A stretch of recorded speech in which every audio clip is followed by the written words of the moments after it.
Nag-break muna si Kylene Alcantara sa pag-acting at focus muna sa kanyang self-love era. Isa sa kanyang pinagkakaabalahan, traveling around the world independently. Makichika kay Aubrey Carampel. Happy, blooming, and glowing si Sparkle star Kylene Alcantara na spotted sa launch event ng fashion designer na si Rahul Laurel. In her love yourself era raw siya na binibigyang importansya ngayon ang kanyang personal growth. Masaya ang buhay ngayon. Growing, evolving every single day. Sa event, reunited pa sila ng kanyang Beauty Empire co-star na si Rufa Gutierrez. Matapos gumanap bilang Shari De Jesus sa Beauty Empire, break muna sa acting si Kylene. Pero pinaghahandaan na raw niya ang mga gagawing projects for next year. Ngayon, papahinga muna because napakabigat po ng Beauty Empire. At sobrang proud ako sa ginawa namin. Actually, ngayon kasama ko si Miss Rufa.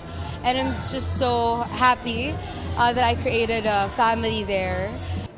Sa nakalipas na mga buwan pagta-travel for work and leisure ang pinagkaabalahan ni Kai.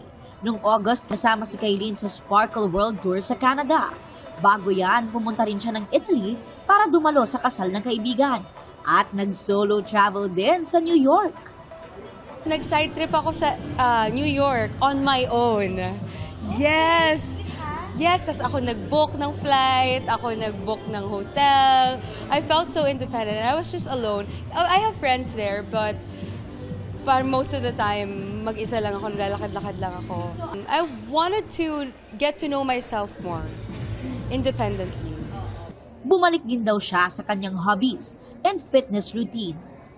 Tennis, nagpa-firing din ako, nagmo-motorbike, so ginawa ko po ulit yun ngayon na I have more free time.